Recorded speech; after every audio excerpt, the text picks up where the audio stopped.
Nous prions le Seigneur. Seigneur notre Dieu, nous voulons te recommander cette étude. Nous prions pour nos bien-aimés qui nous suivent depuis leur maison. Et nous prions que tu bénisses cette étude, permette que chacun en tire un grand profit et que ton nom soit glorifié, que tout obstacle soit vaincu, Seigneur. Bénis ces instants au nom de Jésus-Christ. Amen. Voilà, tout de suite sur le plateau pour la discussion. Merci beaucoup.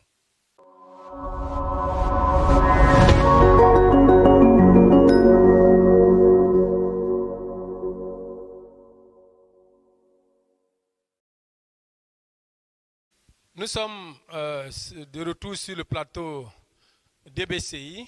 EBCI, c'est l'étude biblique communautaire internationale, une étude qui se fait personnellement, mais aussi en groupe avec des frères et des sœurs en Christ, d'où son sens communautaire. Et ce soir, nous sommes avec des bien-aimées sœurs en Christ, c'est un spécial AOC. Bonsoir, chères sœurs en Christ. Elles vont se présenter. Voilà, je commence par ici. Bonsoir, je suis Juliette Ossoou, responsable déléguée de l'AOC du Chandelier. Merci. Bonsoir, je suis Zran Edwige, épouse Thémoko, diaconesse, membre du conseil local des femmes du Chandelier. Merci. Bonsoir, je suis Madame Rwamba Déborah, diaconesse, membre du conseil local des femmes du Chandelier. Bonsoir, je suis Nguessan Catherine, épouse Ndri, diaconesse, membre du conseil local des femmes du Chandelier. Merci beaucoup. La présentation ainsi faite, nous allons demander à une des femmes AOC de prier le Seigneur pour cette émission. Nous allons demander à notre sœur, la diaconesse Rwamba, de le faire. Elle va prier. Seigneur, nous voulons te rendre toute la gloire pour ce moment que tu rends possible. Nous bénissons ton nom parce que tu es avec nous. Selon ta parole, tu as dit que là où 2 ou 3 sont assemblés à ton nom, tu te tiens au milieu d'eux. Alléluia. Merci Seigneur parce que tu es là pour conduire toutes choses. Nous prions que ton esprit, Seigneur, prenne tout le contrôle. Amen. Et que l'objectif que tu t'es fixé soit atteint, Alléluia. afin que toute la gloire te revienne, au nom de Jésus. Amen. Amen. Merci beaucoup à notre sœur. Nous voulons rappeler la leçon précédente. La semaine dernière, nous avons eu à étudier la leçon numéro 21 qui avait pour titre « Dieu protège Jacob » avec le texte Genèse 31. Aujourd'hui, nous voyons la leçon numéro 22 qui a pour titre « Jacob lutte avec Dieu » Genèse 32 à 33. Avant d'aller un peu plus loin, nous allons mémoriser un verset. Donc, nous allons le faire ensemble. Le verset, c'est le psaume numéro 20, verset 1. Nous allons le faire ensemble. 1 et 2. Que l'Éternel t'exauce au jour de la détresse. Que le nom du Dieu de Jacob te protège. Une seconde fois. Que l'Éternel t'exauce au jour de la détresse. Que le nom du Dieu de Jacob te protège. Merci beaucoup. Nous espérons que nos bien-aimés qui nous suivent vont mémoriser également ce verset et lire en même temps le texte du jour, c'est-à-dire Genèse 32 à Genèse 33. Compte tenu du temps, nous ne pourrons pas le faire sur le plateau. Alors, nous allons commencer avec les questions. Nous commençons avec le jour 1.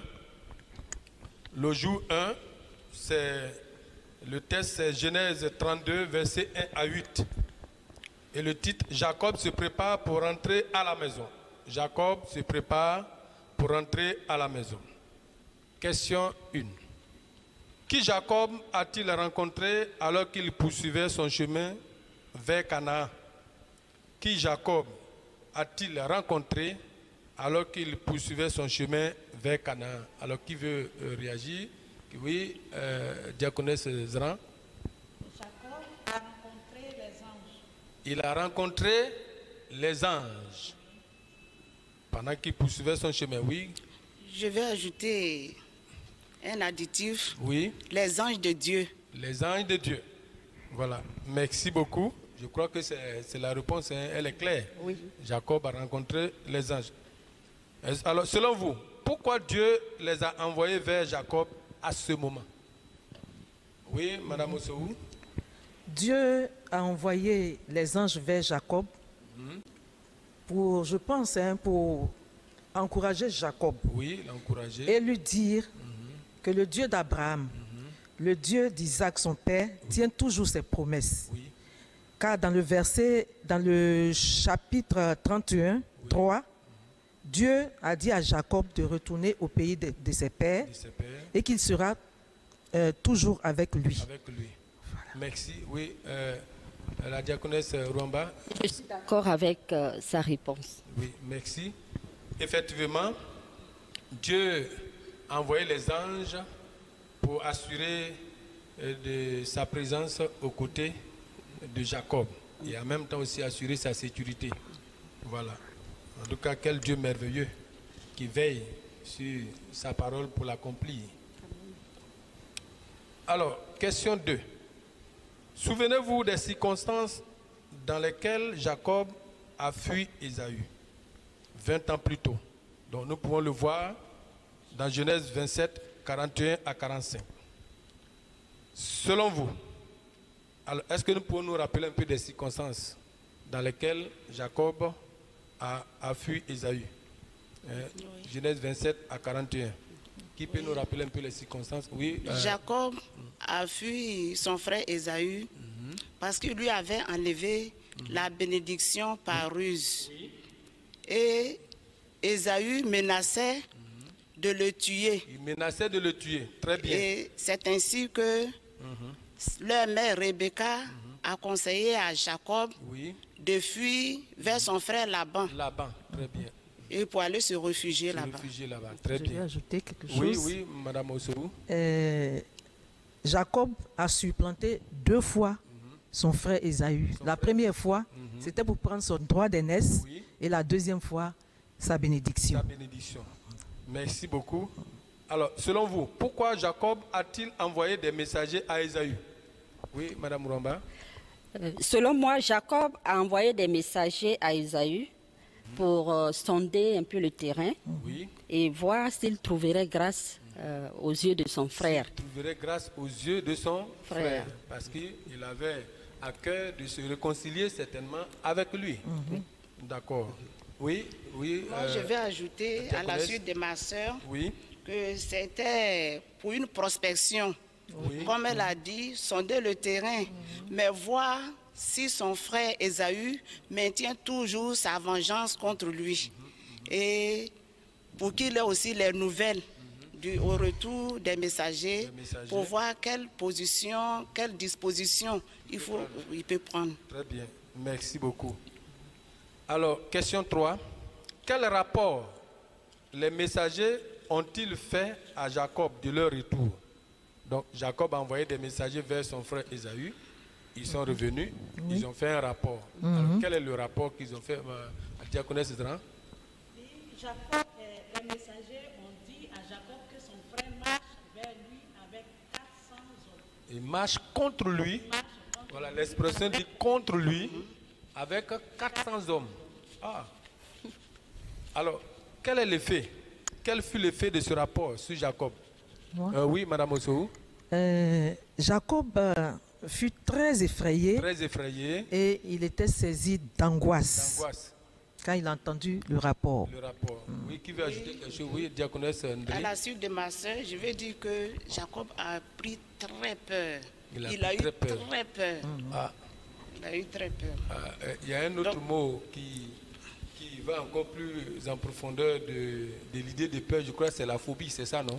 Oui, c'est la phobie. Voilà, donc il avait vraiment une peur terrible. Oui, diaconesse, tu voudrais ajouter quelque chose? J'aborde dans le même sens. Il a eu très peur parce que le verset 7 nous dit Jacob fut très effrayé et saisi d'angoisse. Saisi d'angoisse. Oui, il a eu vraiment très peur. Question 4. Quelle action Jacob a-t-il posée en réaction de ce rapport? Quelle action? Quand il a appris cette nouvelle du fait que son frère venait contre lui avec ses 400 personnes, alors quelle action il a posée? Oui. Quelle a été sa réaction? Oui. Il a partagé en 2 camps les hommes qui étaient avec lui. Il a partagé en 2 camps les hommes et les animaux qui étaient avec lui. Très bien. C'est ça. Oui. Il a divisé, oui, il a divisé les hommes qui étaient avec lui en deux camps avec les animaux. Oui. Très bien, merci beaucoup. Alors, pourquoi a-t-il fait cela? Oui, Madame Rwamba, pourquoi est-ce qu'il a partagé ses hommes et ses animaux en 2 camps, selon vous? Voilà, il a partagé ses hommes et ses animaux en 2 camps parce qu'il voulait s'organiser pour rencontrer Ésaü, son frère. Et j'ajouterai que il a décidé même de lui offrir des prisons. Des prisons, oui. Comme au verset 13. Nous allons même arriver à là. Voilà. On va arriver au chapitre des prisons. Voilà. Mais avant d'aller un peu plus loin, l'élément important, tu vas venir tout à l'heure, Madame Dri. Moi, je voulais ajouter à la suite de ma sœur que quand il a partagé les 2 camps, les gens et les animaux, et il s'est dit, si Ésaü vient contre l'un des camps, et le bat, le camp qui restera pourra se sauver. Donc, c'est pour prendre des précautions, pour préserver au moins un camp. Au moins un reste. Un reste plutôt. Pour ne pas que tous soient décimés par son frère qui vient contre lui avec 400 personnes. Oui, Madame Moussou. Oui, j'aborde dans le même sens que ma soeur.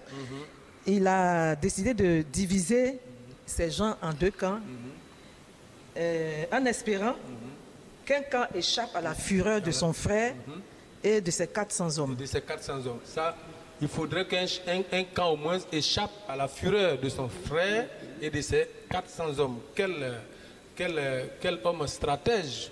Je vais ajouter quelque chose. Oui, Diaconesse Sendri. Parce que Jacob se disait que si son frère Ésaü vient vers lui avec 400 hommes, c'est certainement pour un combat. Pour un combat, oui. Donc il fallait qu'il s'apprête. Pour l'anéantir même. Et avec toute sa famille. Donc il fallait qu'il s'apprête. Et c'est de cette manière-là qu'il s'est apprêté. Vraiment, il était animé d'une grande prudence. Merci beaucoup. Nous apprenons la vérité. Pendant que vous étudiez la leçon de cette semaine, remarquez les changements que Dieu est en train d'opérer en Jacob. Notez surtout comment son humilité a contribué à ramener la paix dans sa relation avec Ésaü. Avez-vous des relations tendues ou difficiles? Demandez à Dieu de vous montrer comment le fait de s'humilier pourrait permettre la paix. Planifiez plutôt de partager avec votre petit groupe ce que vous avez appris en pratiquant l'humilité dans vos relations difficiles. Donc, on nous amène à faire l'expérience de l'humilité dans les relations avec les autres. Que Dieu nous bénisse. Nous passons au jour 2. Jour 2, Genèse 32, versets 9 à 21. Donc, nous sommes dans le chapitre 32, mais à la portion du verset 9 au verset 21. Et le titre, c'est « Jacob invoque Dieu ». Question 5. Lisez la prière de Jacob dans les versets 9 et 12. Alors, nous allons lire la prière de Jacob. Qui va lire la prière? Je vais demander à la diaconesse Indri de lire la prière de Jacob. La prière de Jacob se trouve au verset 9 à 12. Alors notre soeur, nous allons écouter notre soeur lire rapidement la prière. Verset 9. Oui. Jacob dit, Dieu de mon père Abraham, Dieu de mon père Isaac, Éternel qui m'a dit, retourne dans ton pays et dans ton lieu de naissance et je te ferai du bien. Je suis trop petit pour toutes les grâces et pour toute la fidélité dont tu as usé envers ton serviteur. Car j'ai passé ce Jourdain avec mon bois, et mon bâton plutôt, et maintenant je forme 2 camps. Délivre-moi, je te prie, de la main de mon frère, de la main d'Ésaü, car je crains qu'il ne vienne et qu'il ne me frappe avec la mère et les enfants. Et toi, tu as dit, je te ferai du bien, et je rendrai ta postérité comme le sable de la mer, si abondant qu'on ne saurait le compter. Amen. Amen. Voilà, donc voici la prière de Jacob. Et nous allons voir comment a-t-il changé en 20 ans depuis son départ de Canaan. Comment Jacob a-t-il changé en 20 ans depuis son départ de Canaan? Alors, diaconesse Isabelle. Jacob a changé, il est devenu humble. Il est devenu humble, oui. Qui d'autre encore? Madame Rwamba. Oui, il a également changé quand on parle des bénédictions que Dieu lui a accordées. Il a dit qu'il est passé ce Jourdain avec son bâton. Il est passé avec son bâton. Et qu'il retourne en formant 2 camps. En formant 2 camps, oui. Oui, Jacob a changé. Il marche désormais dans la promesse de Dieu. Il marche dans la promesse de Dieu, oui. Jacob a changé parce que je pense qu'il a atteint la maturité spirituelle. Il a atteint une certaine maturité.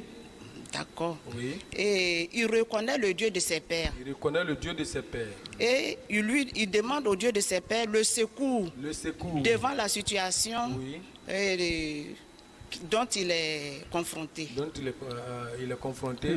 Oui, à laquelle face il est à la confronté. menace de son frère. Donc il implore la miséricorde de Dieu pour sa délivrance. Oui, diaconesse, oui, c'est vrai. Oui, je vais ajouter. Jacob, on le connaissait, tel qu'on le connaissait, oui. il s'appuyait sur sa propre force, sur les ruses. Et là, il compte sur Dieu. Sur Dieu. Est-ce que nous ne pouvons pas ajouter le fait que là, il est devenu un responsable de foyer, il s'est marié, il a des enfants, il a toute une famille à gérer, donc la mentalité a un peu changé en tant que responsable de foyer. Oui, je voulais ajouter aussi que il a changé parce qu'il a subi beaucoup de méchanceté de la part de son oncle Laban, ce qui l'a amené vraiment à s'attacher à Dieu. À s'attacher à Dieu. Oui, merci beaucoup. Oui. Je vais ajouter un petit détail aussi à la suite de mes sœurs, que Jacob a changé, il est devenu même travailleur. Parce qu'auparavant, on dit qu'il restait en bas des tentes et c'est son frère Ésaü qui était toujours dans les champs. Mais lui-même, il est devenu un travailleur, un bon travailleur. Il est revenu de son oncle Laban avec assez de richesses. Oui. Merci beaucoup. Que Dieu vous bénisse. Amen. Question 6. Quelle crainte Jacob a-t-il exprimé à Dieu? Quelle crainte a-t-il exprimé à Dieu? Alors, notre sœur Rwamba. Jacob craignait que son frère ne l'attaque et ne l'anéantisse avec toute sa famille. Avec toute sa famille. Donc il a exprimé cette crainte à Dieu en demandant son secours. En demandant son secours. Ça, c'est vrai. Je crois que c'est la même réponse. C'est la même réponse. C'est la même pensée. Voilà. Question numéro 7. Quelle promesse Jacob rappelle-t-il à Dieu? Quelle est la promesse qu'il rappelle à Dieu? Jacob, c'est qu'il s'appuie dans sa prière sur les promesses de Dieu. C'est ça. Voilà. Oui. Jacob, dans Genèse 32, verset 12, Jacob a rappelé à Dieu que Dieu lui a dit qu'il rendra sa postérité comme le sable de la mer, si abondant que qu'on ne saurait le compter. Il lui a rappelé ça. Oui, ça c'est l'une des promesses, oui.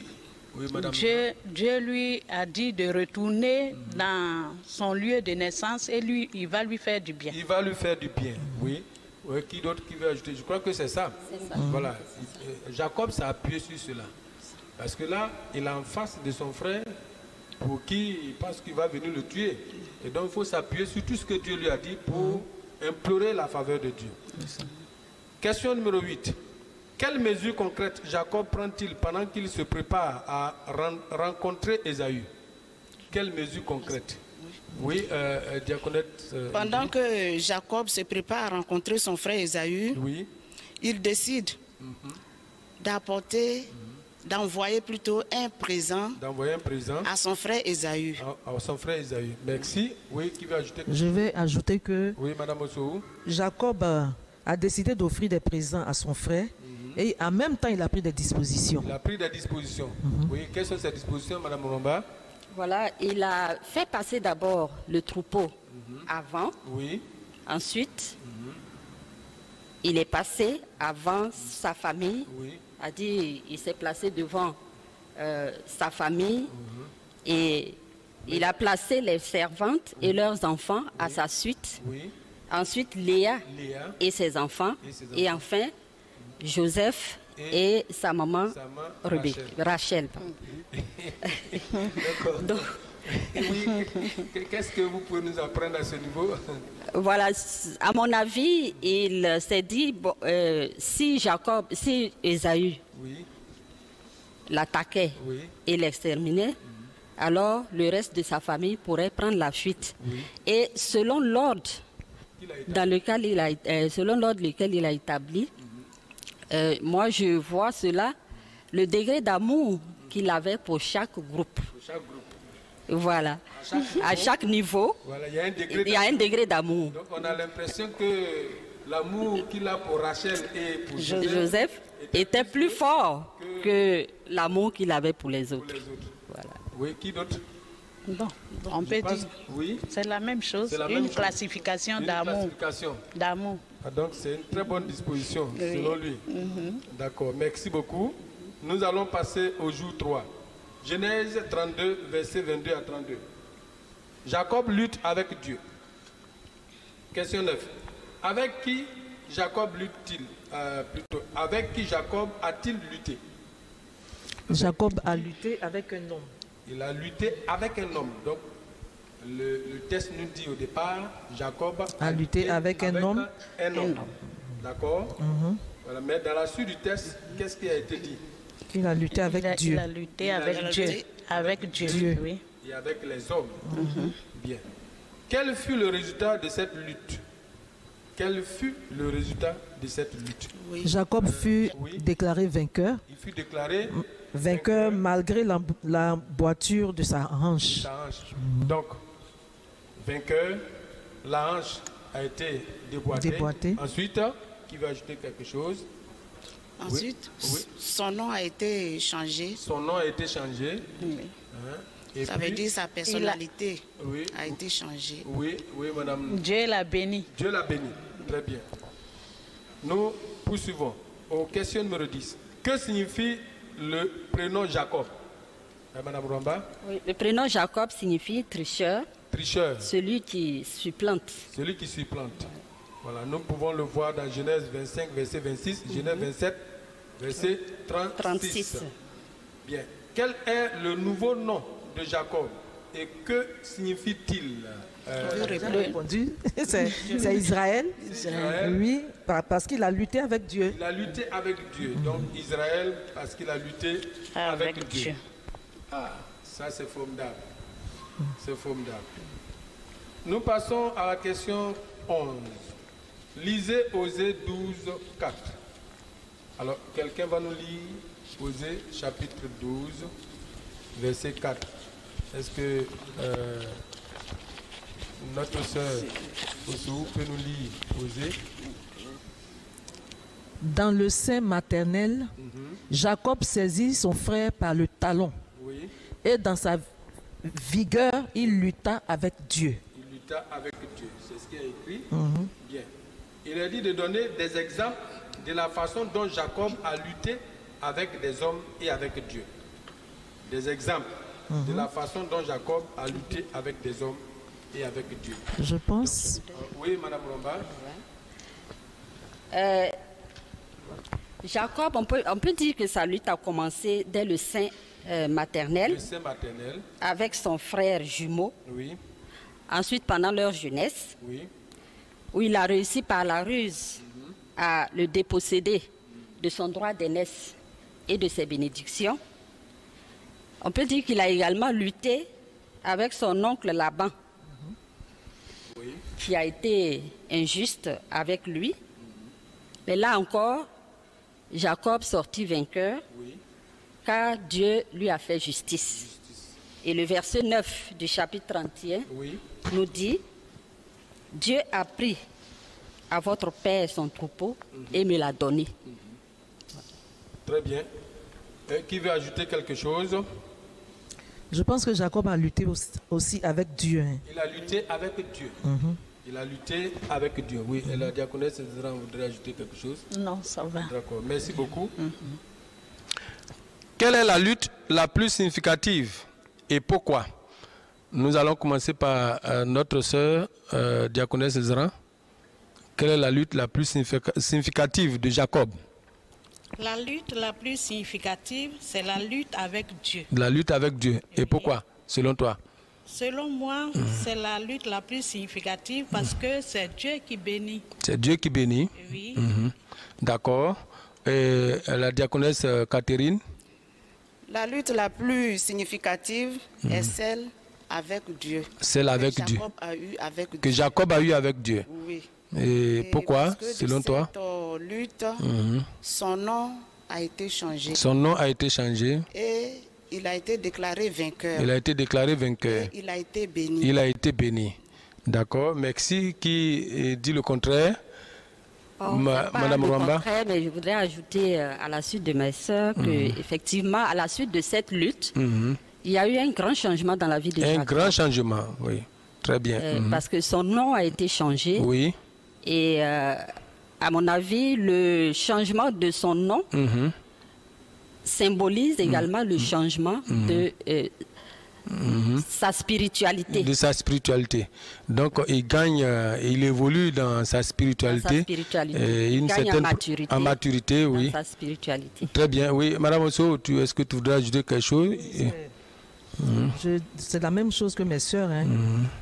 Et son nom a été changé. Il ne s'appellera plus Jacob, mais Israël.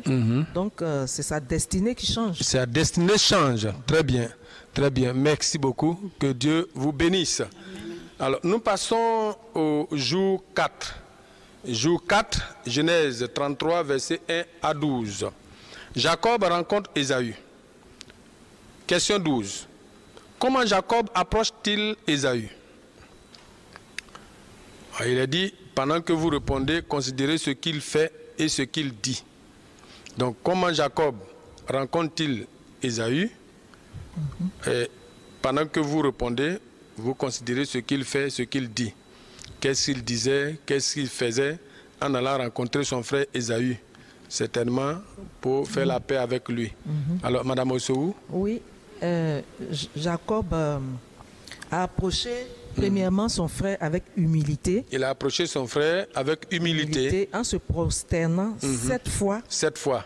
Et en disant qu'il souhaiterait trouver grâce aux yeux de son Seigneur. Il a appelé son frère Seigneur. Voilà, il dit que son frère est son Seigneur. Oui, qui d'autre?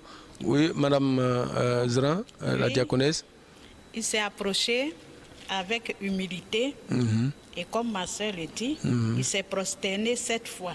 Et toute sa famille s'est prosternée. Toute sa famille s'est prosternée. Il s'est identifié à un serviteur. À un serviteur. Oui, voilà. son frère. Devant son frère. Oui, diaconesse Catherine. Moi, je voudrais ajouter à la suite de ma soeur que Jacob s'est approché avec beaucoup d'humilité et amour. Oui. Et il s'est prosterné 7 fois, comme elles l'ont déjà dit. Ses femmes, ses enfants se sont aussi prosternés devant Ésaü. Et il a dit que Ésaü est son Seigneur. Ésaü est son Seigneur. Et donc, lui s'identifie comme serviteur. Serviteur, donc c'est pratiquement les mêmes pensées. Plus, c'est qu'un peu plus bas, il a dit à Ésaü, et je vais lire ce verset 10, et Jacob répondit, non, je te prie, si j'ai trouvé grâce à tes yeux, accepte de ma main mon présent, car c'est pour cela je t'ai regardé, j'ai regardé plutôt ta face, comme on regarde la face de Dieu. De Dieu. Et tu m'as accueilli favorablement. Favorablement. Le fait de dire qu'il a regardé sa face comme on regarde la face de Dieu. Vraiment, c'est une grande considération. C'est une grande considération. Hein? Ah, oui, ça t'a beaucoup marqué. Oui, oui, Diaconesse Ramba. Oui, effectivement, c'est une très grande considération parce que quand on pense à l'heure passée, il a usurpé le droit d'aînesse. Oui. Et maintenant, il voit son frère comme étant au-dessus de lui. Bien, mais est-ce que vous ne voyez pas aussi dans cette approche les dons qu'il a apportés à son frère? Si. Oui, il y a les dons qu'il a apportés à ses frères. Oui. Et je crois que le passage nous donne un peu la quantité des animaux, des bêtes qu'il a apportés à son frère. Je crois que si on veut bien faire le décompte, c'est environ 550 animaux. Voilà, donc il a apporté des animaux en grande quantité pour faire la paix avec son frère, pour dire qu'il n'est pas venu avec les mains vides, mais il est venu avec les mains chargées pour obtenir la faveur de son frère. En plus de son humilité, aussi, il montre là une grande générosité et aussi une grande considération. Regardez la face de son frère comme on regarde la face de Dieu. Moi, j'allais dire même à la limite, mais il a adoré son frère. Et là même, peut-être, il a péché contre Dieu. Mais on va dire comme c'est pour montrer à son frère qu'il le respecte profondément. Mais est-ce qu'on ne pouvait pas dire que c'est parce qu'il avait une très grande peur? Bien sûr, c'est parce qu'il avait cette peur. Oui, Madame Ramba, oui, c'est parce qu'il avait une très grande peur qu'il a pris toutes les dispositions. Toutes les dispositions pour échapper à la colère, de son frère. Très bien, merci beaucoup. Oui, c'est pour échapper à la fureur de son frère. Merci beaucoup. Que Dieu vous bénisse. Donc, il a été très prudent. Question 12. Comment Ésaü répond-il à Jacob? Donc, comment Ésaü répond-il à Jacob? Madame Ossou. Ésaü court se jeter dans les bras de Jacob, son frère. Et les deux pleurent. Les deux pleurent. C'est un signe pour moi, c'est un signe de pardon. C'est un signe de pardon, de réconciliation. Oui, qui veut ajouter quelque chose? Oui, Ésaü a embrassé son frère, c'est un signe d'amour, un signe d'amour, de tendresse. Lui qui a mûri la vengeance pendant 20 ans. Oui. On est là, il nous surprend. Il accueille son frère avec amour. Avec amour. Il est aimable avec Jacob. Aimable avec Jacob. Oui, qui veut ajouter quelque chose? Diaconesse André Catherine. Oui. C'est ce que mes sœurs ont déjà dit. Très bien. Oui, la diaconesse Ramba. Je soutiens leur idée. Leur idée. Et donc, on va dire que Ésaü a pardonné à son frère Jacob. Et il a fait la paix avec lui. Merci.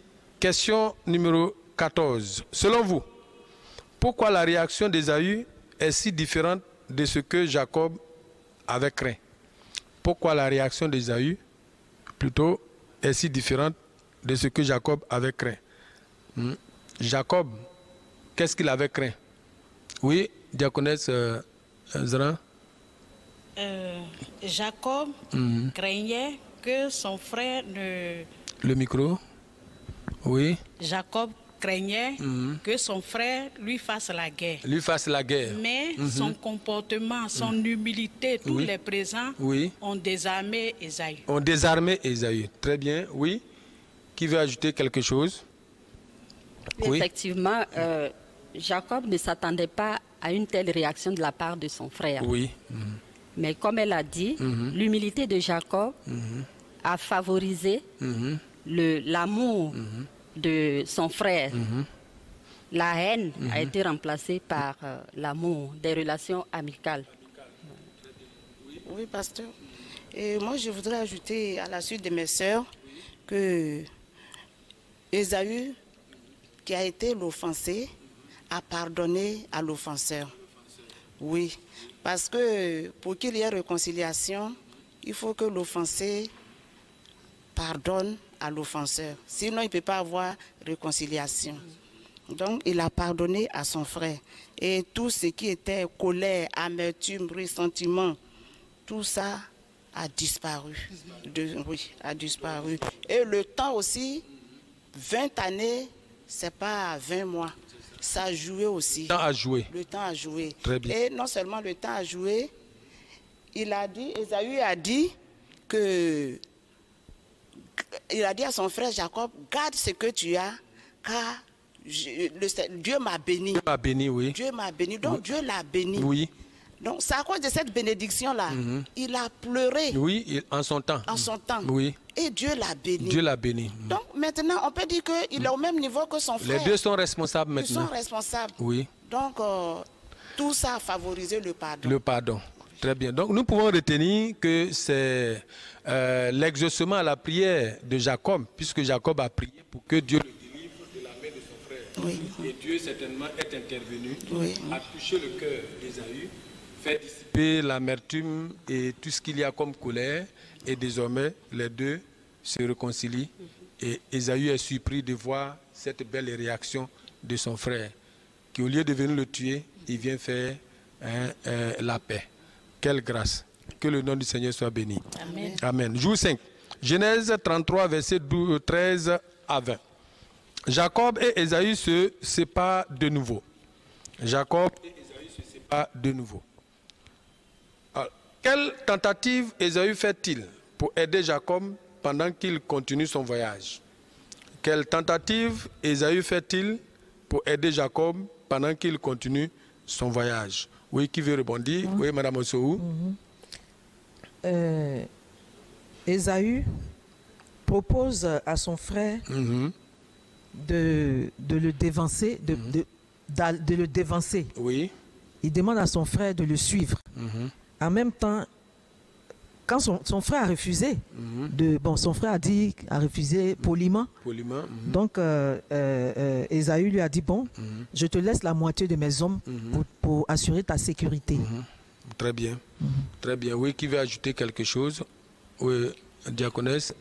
Oui. Ésaü propose son aide, sa protection à son frère. À son frère, Jacob. À son frère Jacob. Oui. Il demande à son frère même de faire chemin ensemble. De faire chemin ensemble, oui. Oui, oui, Madame Ramba. Oui, effectivement, c'est la même chose. Oui. Il demande à son frère de continuer le voyage. De continuer le voyage. Avec lui. Avec lui. Et à son refus, il propose même de laisser une partie de ses gens. De ses hommes. Oui, de ses hommes pour sa sécurité. Sa sécurité. Très bien, très bien. Donc, on va dire qu'Ésaü est un vraiment bienfaiteur. Bien, alors, nous continuons avec cette autre question. Quelle raison Jacob avance-t-il pour refuser son aide? Quelle est la raison que Jacob a envoyée pour avancer plutôt pour refuser son aide? Oui, Madame Zran. Jacob dit que les enfants et les animaux ne pourront pas aller à leur rythme. À leur rythme. Ils marchent lentement. Oui, ils marchent lentement. Oui, et que si on force les enfants, oui. Ils périraient. Oui. Un seul jour. Un seul jour, les animaux et les enfants vont périr. Parce qu'il y a des animaux qui allaitent, les enfants sont à bas âge, et donc il faut faire doucement avec eux. Donc c'est la raison que Jacob a avancé pour refuser l'aide de son frère Ésaü. D'accord? Mais est-ce que vous ne voyez pas autre chose derrière? Vous ne voyez pas autre chose derrière? On pourrait dire... Oui, madame la diaconesse Catherine. Moi, je voudrais dire que Jacob était toujours prudent. Il était toujours prudent. Oui. Et méfiant. Méfiant. Oui. Il voulait vraiment rester un peu à l'écart pour observer. Oui.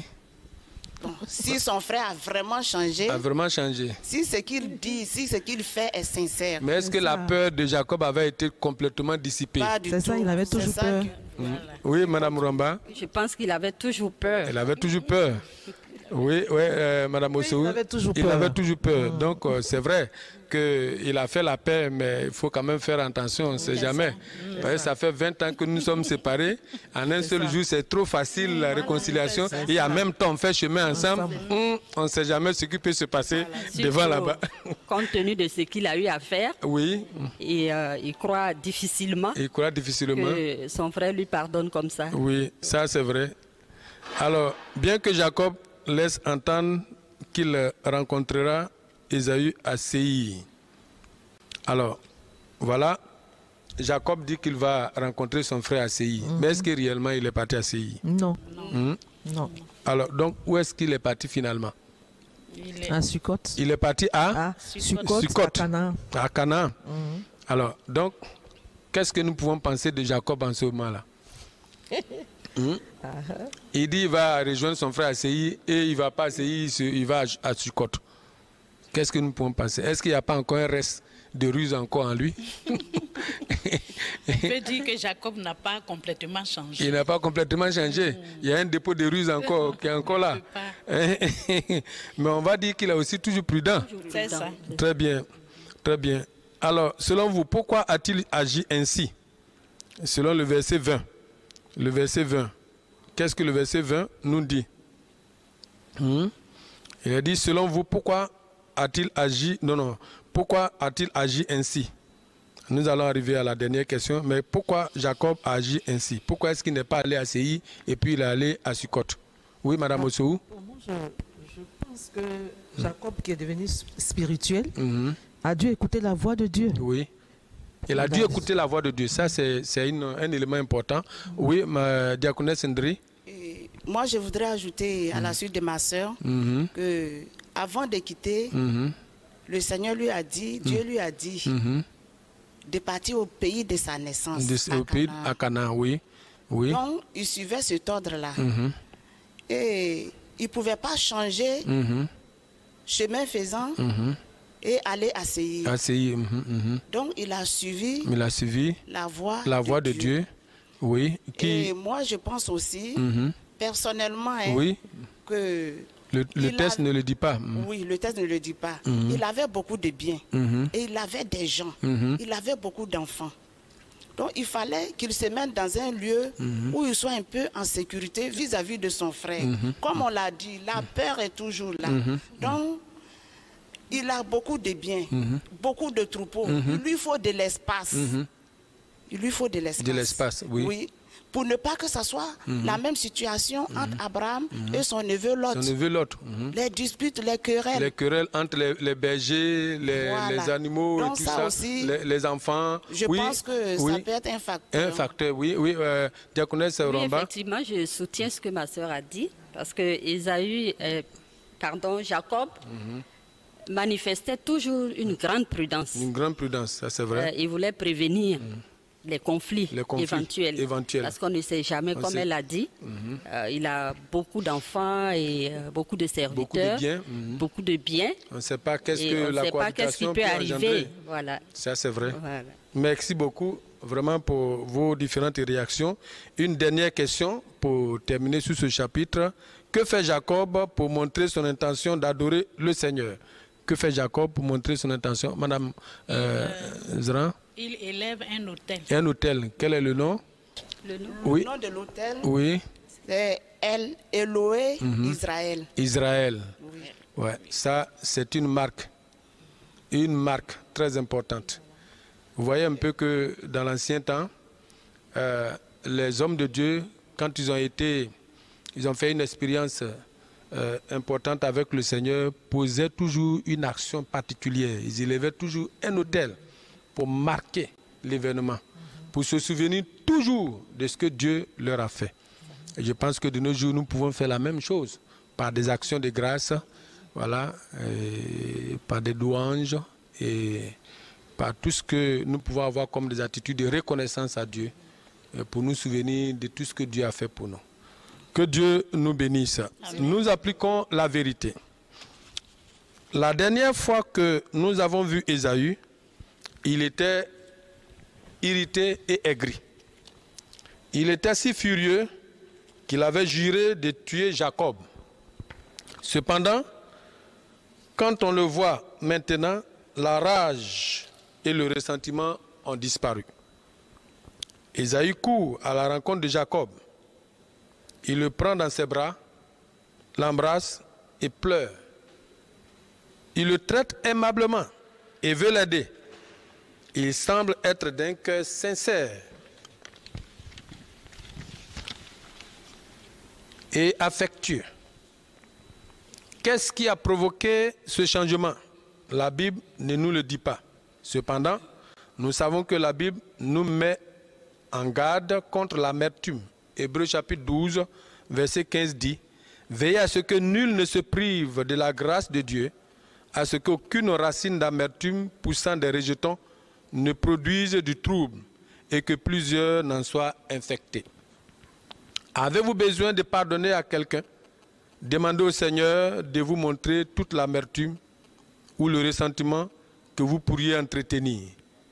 S'il vous révèle quelque chose, demandez-lui de vous aider à pardonner à la personne qui vous a offensé. Demandez-lui d'enlever l'amertume, puis demandez à Dieu de vous montrer s'il y a quelque chose à propos de laquelle il voudrait que vous vous réconciliez avec cette personne. Parlez de cela avec votre petit groupe. Merci à chacune de vous pour vos différentes réactions.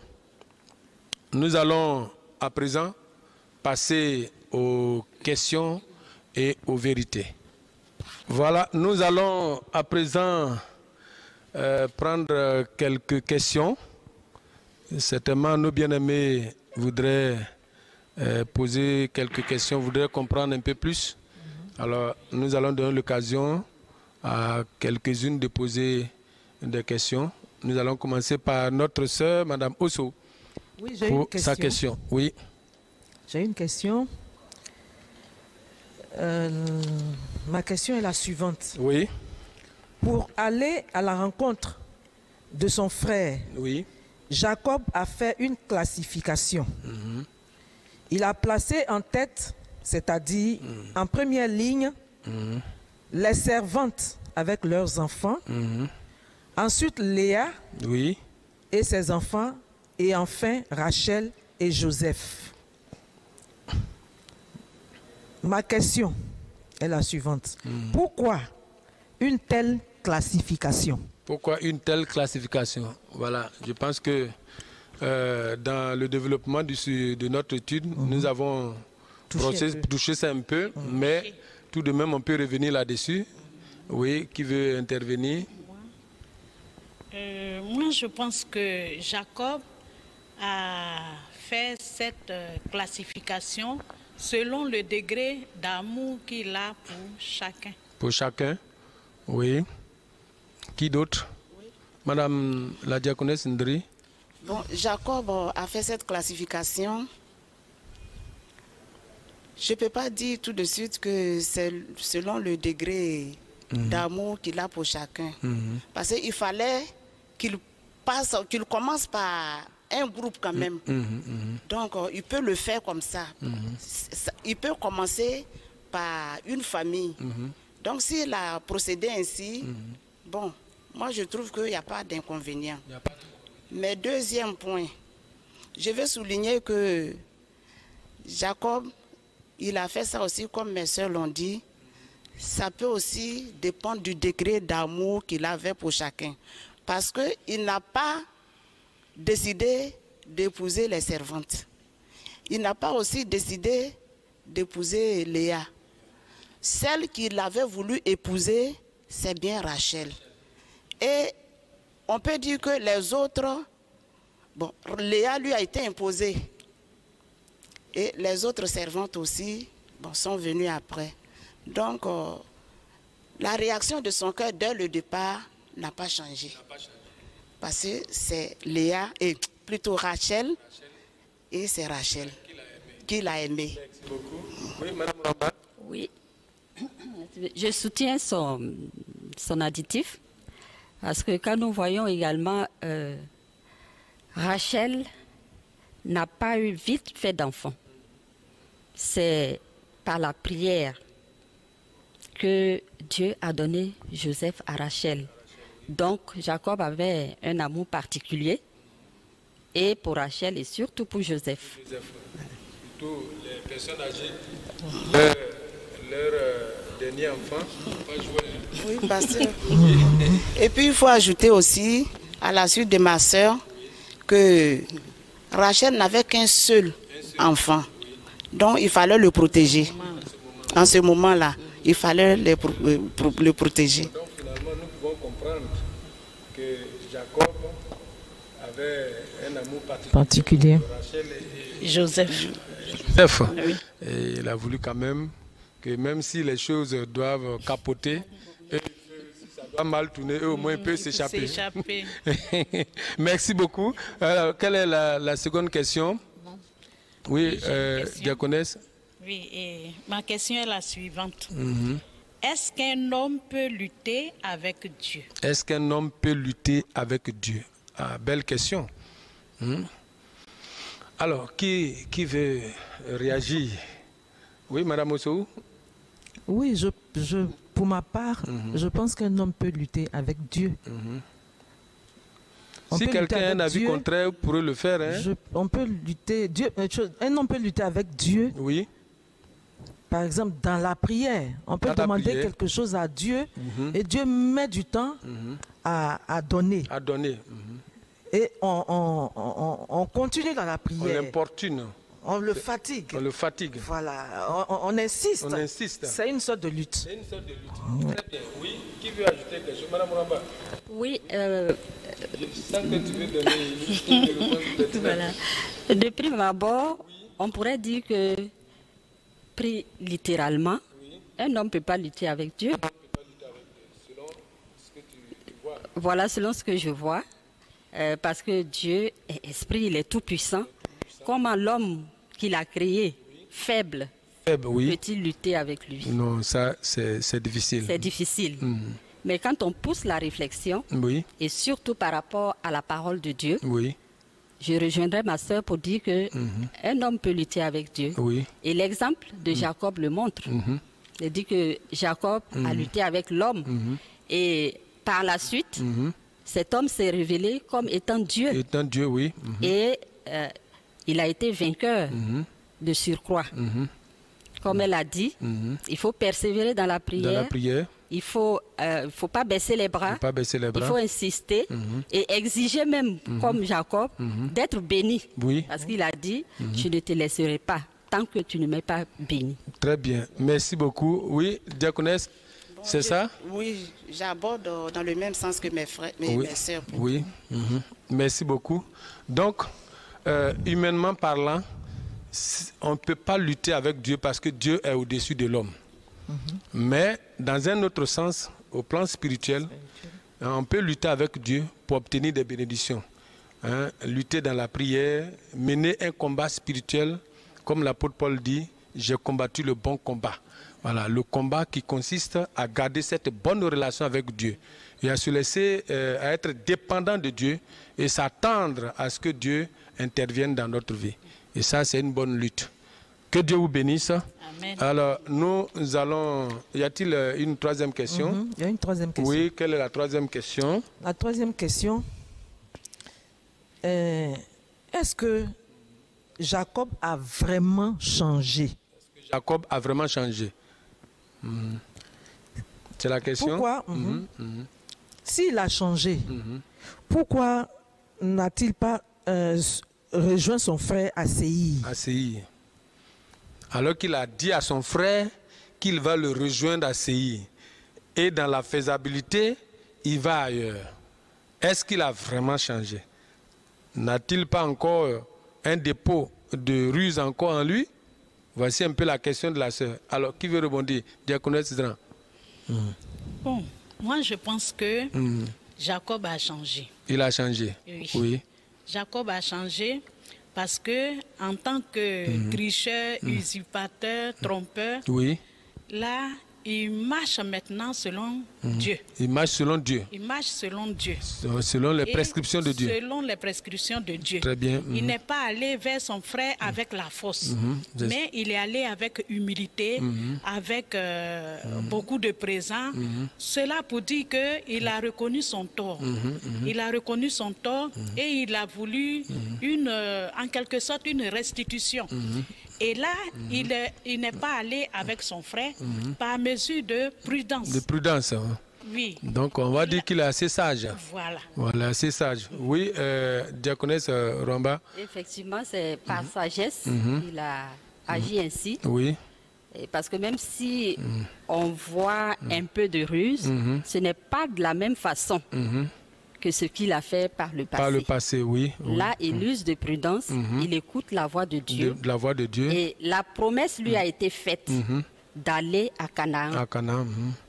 Il ne serait pas prudent qu'il dise à son frère, non, Dieu m'a dit d'aller à Canaan, donc je ne vais pas avec toi. Donc, pour un peu très bien. Par prudence, il n'a pas révélé ce que Dieu lui a révélé en particulier. Il n'a pas partagé cela, parce que ce n'est pas tout ce que Dieu nous révèle qu'on doit partager avec quelqu'un. Merci beaucoup. Merci. Je pense que tout ce que vous avez dit est vraiment très pertinent, très intéressant. Merci beaucoup. Alors, est-ce que nous pouvons profiter en même temps dans ce chapitre-là pour répondre un peu à la question de la semaine dernière?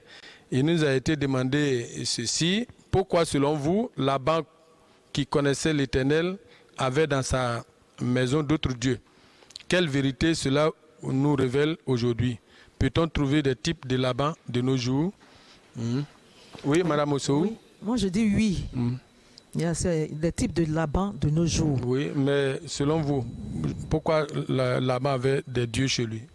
Il avait des téraphines. On nous a dit qu'il avait des téraphines, des idoles chez lui. Mais pourquoi il avait des idoles? Si tel est qu'il connaissait Dieu.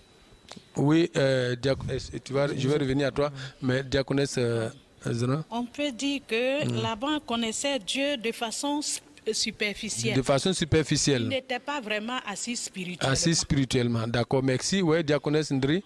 Moi, je voudrais ajouter que Laban connaissait Dieu, mais d'une manière profane, et il était religieux. Il était religieux. Oui. Très bien, il était religieux, oui. Effectivement, c'est ça, il était religieux. Donc, il gardait encore les idoles chez lui. Donc, aujourd'hui, est-ce qu'on peut trouver des types de Laban? On peut trouver des types de Laban?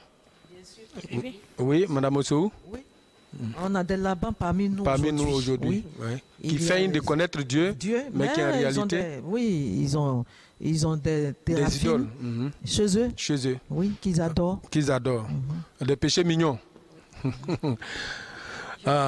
Oui. Effectivement, ils feignent de connaître Dieu, mais ils ont toujours un petit quelque chose en quoi ils croient. Et ce type de personnes, pour se justifier, disent aide-toi. Et le ciel t'aidera, oui. Merci beaucoup, que Dieu vous bénisse. Amen. Alors donc, que Dieu nous aide à ne pas être de Laban. Voilà, quand on connaît Dieu, on dépend de Dieu, on évite d'avoir des idoles dans sa vie. Voilà, parce que nous ne pourrons pas aller au ciel avec les idoles. Les idolâtres n'hériteront pas le ciel. Mais c'est ceux-là même qui craignent Dieu et qui marchent dans les voies de Dieu qui hériteront le ciel. Que Dieu vous bénisse. Amen. Nous allons prendre quelques vérités avec vous au terme de cette étude. Est-ce qu'il y a des vérités que nous pouvons retenir? Oui, diaconesse Ndri? Bon, moi j'ai noté une vérité. Même si cela n'a pas été mentionné dans les passages que nous avons étudiés. Oui. C'est Ésaü. Ésaü a pardonné, à son frère. Et ça, il faut le mentionner. Parce que s'il n'avait pas pardonné, cette réconciliation ne pouvait pas se faire. C'est vrai. Oui. Et toujours, c'est du côté de l'offensé que doit venir le pardon pour que la réconciliation soit effective. Oui, donc, ça, c'est... j'ai noté cela. D'accord. Il a pardonné. D'accord. Oui. Moi, j'ai noté l'humilité. L'humilité de Jacob, qui a vraiment favorisé l'attitude de son frère. Parce que s'il allait vers lui avec une autre attitude, le pardon, la réconciliation ne serait pas évidente. Donc l'humilité, c'est une vertu qui aide à entretenir de bonnes relations avec les autres. Très bien. Merci beaucoup. Très bonne vérité, le pardon et l'humilité. Merci, que Dieu vous bénisse. Nous allons à présent passer à notre synthèse du jour. Synthèse de la leçon 22. Alors, au thème de cette étude, nous pouvons retenir deux vérités importantes. Premièrement, Jacob fait une expérience personnelle avec Dieu. Un contact réel qui a transformé sa vie de façon significative. Mais comment cela s'est-il passé? En effet, Jacob a eu une grande peur, une frayeur terrible quand ses messagers lui ont annoncé que son frère Ésaü venait contre lui avec 400 personnes. Face à cela, il va se tourner vers Dieu pour implorer son secours. Et dans cette même pensée, il va se retrouver seul, dans une attitude de consécration, dans un lieu où un homme va venir lutter avec lui jusqu'au petit matin. En réalité, l'homme en question, c'était l'ange de Dieu. En d'autres termes, c'était Dieu en contact réel avec Jacob. Et dans cette lutte, Jacob sort vainqueur. Parce que Dieu l'avait béni, il a eu la marque de Dieu dans sa chair, déboîtement de sa hanche. La chair et ses désirs malsains au plan spirituel moral ont été vaincus. Son orgueil et son moi vont être brisés. Son caractère et son identité vont changer. De tricheur, il devient celui qui lutte avec Dieu pour être béni. Cela se voit dans le changement de son nom. Jacob, le tricheur, devient Israël, celui qui lutte avec Dieu. Et il passe de la religiosité à la spiritualité. Jacob gagne en maturité. Alors face à l'adversité, aux difficultés, faisons comme Jacob. Approchons-nous de Dieu et ils s'approcheront de nous. Nous pouvons connaître un changement si nous nous approchons du Seigneur. Un changement de façon significative pour notre bonheur. Jacques chapitre 4 verset 8 pouvait dire « Approchez-vous de Dieu et il s'approchera de vous ». Nous pouvons le voir également dans Hébreux chapitre 4 verset 16, 1 Pierre chapitre 2 verset 4. Et nous pouvons nous approcher de Dieu, une façon de lutter avec Dieu dans la prière, dans le jeûne et dans le combat spirituel. Et l'apôtre Paul pouvait ajouter pour dire dans 2 Timothée chapitre 4 verset 7, « J'ai combattu le bon combat ». Jacob a combattu le bon combat et il a été vainqueur. Deuxième vérité importante que nous pouvons retenir, c'est la réconciliation de Jacob avec son frère Ésaü. Dans l'idée de la réconciliation, il y a le pardon et la paix. Jacob fait la paix avec son frère Ésaü, qui était en colère contre lui. Mais comment a-t-il procédé? Premièrement, Jacob a imploré Dieu. Il a prié Dieu pour qu'il le délivre de la main de son frère Ésaü. Genèse 32, verset 11. Deuxièmement, il a sélectionné des cadeaux somptueux, des animaux de grande quantité, 550 moutons, ânes, brebis, chameaux, pour faire don à son frère. Troisièmement, il s'est humilié devant son frère. Le passage nous dit qu'il s'est prosterné 7 fois jusqu'à arriver devant son frère. Genèse 33, verset 3. Et son frère Ésaü, ce qui a été très marquant, voyant tout cela, et avec l'intervention de Dieu, certainement dans son cœur, dans le cœur d'Ésaü, pour enlever la haine, la vengeance, l'amertume, court et embrasse son frère Jacob. Et les deux se réconcilient, font la paix et se pardonnent. Oui, à l'exemple de ces deux frères, apprenons à nous pardonner, bien mes frères et sœurs, mutuellement. Matthieu chapitre 6, verset 14 à 15 nous le dit. Si vous pardonnez aux hommes leurs offenses, votre Père céleste vous pardonnera aussi. Mais si vous ne pardonnez pas, votre Père ne vous pardonnera pas.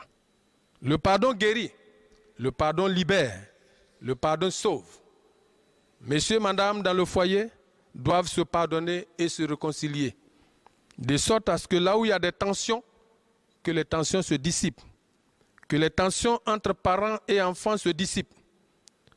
Que monsieur et madame fassent la paix. Que les tensions entre les collègues dans le service se dissipent. Qu'il y ait la paix dans la famille, dans la société et dans le pays. Car la Bible nous le dit, recherchez la paix avec tous. Oui, dans Hébreux chapitre 12, verset 14. Aussi devons-nous réconcilier avec Dieu par Jésus-Christ. Car À cause du péché, nous nous sommes séparés de Dieu. Mais gloire soit rendue au Seigneur Jésus. Gloire soit rendue à Dieu de ce que notre Seigneur Jésus est venu nous réconcilier avec le Père au travers de son sacrifice à la croix du Calvaire. Colossiens chapitre 1, verset 21, 2 Corinthiens 5, verset 18 à 20. Oui, toi qui n'as pas encore fait la paix avec Dieu par Jésus-Christ, l'occasion t'est donnée de le faire pour que tu sois réconcilié avec Dieu, pour que Dieu te pardonne tes péchés et que ton âme soit sauvée et que tu aies la faveur de Dieu. Que Dieu vous bénisse et que sa grâce soit votre partage. Amen. Nous sommes au thème de notre étude et nous laissons une question pour la semaine prochaine. La question est celle-ci. Dans le processus de la réconciliation entre l'offenseur et l'offensé, qui des deux doit faire le premier pas? Pourquoi? Je reprends. Dans le processus de la réconciliation entre l'offensé et l'offenseur, qui des deux doit faire le premier pas et pourquoi? Alors, je rappelle la leçon suivante. La semaine prochaine, nous aurons à étudier la leçon numéro 23 qui a pour titre « Dieu confirme ses promesses à Jacob ». Genèse 34 à Genèse 36. Alors, nous remercions le Seigneur pour les vaillantes et dynamiques membres d'AOC présents sur le plateau. Alors, ensemble. AOC! Action des ouvrières de Christ. AOC! Action des ouvrières de Christ. Que Dieu vous bénisse. Amen. Nous terminons par la prière.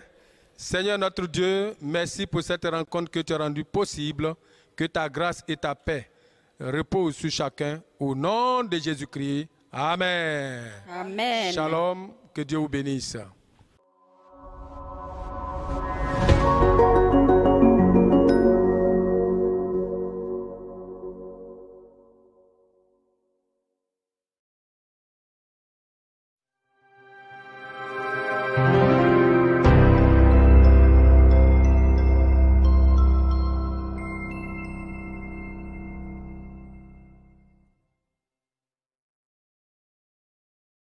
Shalom frères et sœurs en Christ du Chandelier, nous sommes très heureux de vous savoir nombreux à prendre part aux différents moments que initie le PP ainsi que le conseil de l'Église.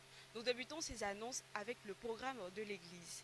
Tous les mardis de 18h30 à 19h30, nous vous invitons à participer au moment de prière, d'évangélisation et également d'exhortation.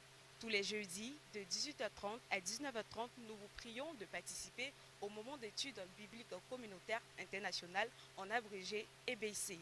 Vous avez la possibilité également de suivre tous les différents cultes qui se font en présentiel et également en ligne les samedis de 16h à 17h30. Vous pouvez également prendre part au premier culte du dimanche de 8h à 9h30. Sans oublier le deuxième culte qui se fait à partir de 10h30 et prend fin à 12h30. Nous ne manquons pas de mentionner le culte des adolescents qui se tient également à partir de 15h tous les dimanches. Chaîne de prière. Le département jeunesse est au programme pour cette semaine du lundi 29 au dimanche 5 juillet 2020. Nous invitons tous les groupes de jeunesse à prendre vivement part à ce programme. AOC, prière de mercredi, toutes les femmes sont invitées à venir prendre part à leur moment d'intercession qui se tiennent de 12h à 13h. Pagne AOC, les commandes et retraits du Pagne AOC 2020 se font tous les dimanches après les cultes, également du mardi au vendredi au secrétariat de l'église. Social. Les membres du département social se tiennent à la disposition des frères et sœurs en Christ du Chandelier en cas de besoin juste après les cultes dans le hall. Amatsi, le comité missionnaire assure une permanence au lieu habituel après les cultes pour toute information et paiement des différentes cotisations missionnaires. Suivi des fiancés, il y a cours de préparation ce dimanche au soir après-midi à 16h30. Module, la gestion des conflits. Obsèques. Le programme des obsèques du grand frère du frère Dakouri, Zadi Stéphane, est le suivant. Le vendredi 3 juillet 2020, levée du corps. L'inhumation est prévue pour le samedi 4 juillet 2020 à Issia. Au niveau des naissances, l'épouse du frère Kwasi Blaise du comité logistique est accouchée de jumeaux, une fille et un garçon. Toute la famille se porte bien, nous rendons grâce à Dieu. L'équipe de permanence d'écoute pastorale du dimanche 28 au dimanche 5 est le suivant. Pasteur Amon David Koutouan, l'ancien Boblé Lambert, le diacre Koubé Ambroise, le diacre Amisha Hippolyte, la diaconesse Madame Konan Aïssata. C'est ici que prend fin ce temps d'annonce. Nous vous souhaitons de passer un excellent dimanche chez vous.